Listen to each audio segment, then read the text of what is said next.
Junior psychohistory students, let's have a little look at two leaders involved in the parliamentary tradition in Irish politics.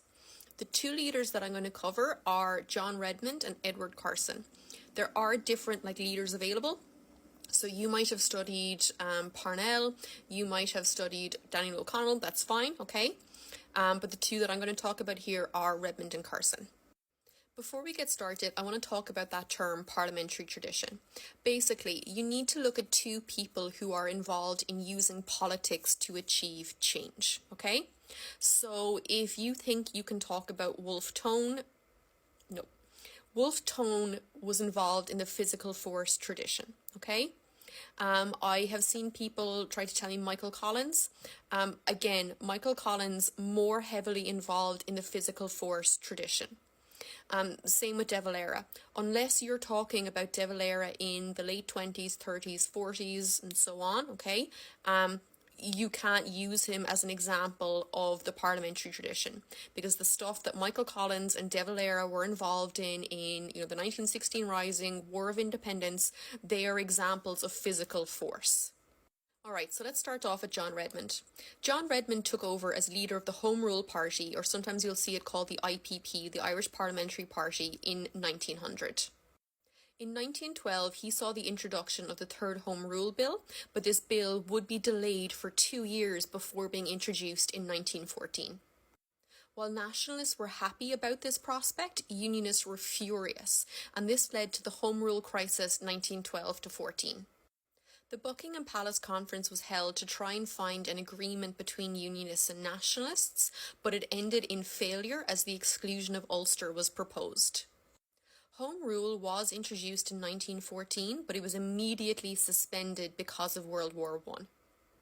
Redmond encouraged the Irish volunteers to join the British Army like the Unionists were doing and help in the British war effort during World War I.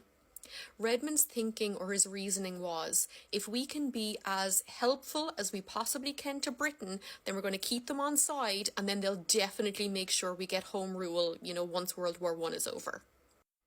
Redmond was outspokenly opposed to the 1916 Rising. His popularity and the popularity of the Home Rule Party as a whole declined, however, following the 1916 Rising, as they seemed more willing to accept partition, and Home Rule as a concept kind of fell out of favour amongst the majority of nationalists who now wanted a 32-county republic.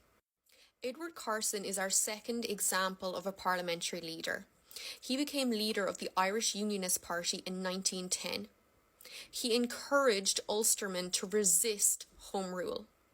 Unionists were concerned that the industry in the north part of Ireland would be ignored if Home Rule was introduced, because the rest of the country was largely kind of an agriculturally based economy. And they were also concerned, so Carson and other unionists were concerned that Home Rule is Rome Rule. So this is the fear that the Catholic Church would gain control, and then they would be in a minority and they would then be discriminated against. Carson and his fellow unionist Craig organised huge demonstrations and mass rallies against Home Rule during the Home Rule crisis. He created a document called the Solemn League and Covenant, which was signed by 250,000 Ulstermen, which promised to use all means which may be found necessary to stop Home Rule.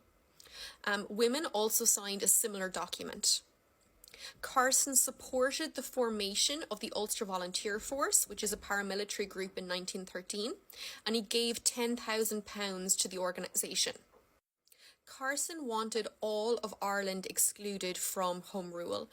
He was from Dublin. He wanted all of Ireland excluded from Home Rule, not just certain counties in Ulster.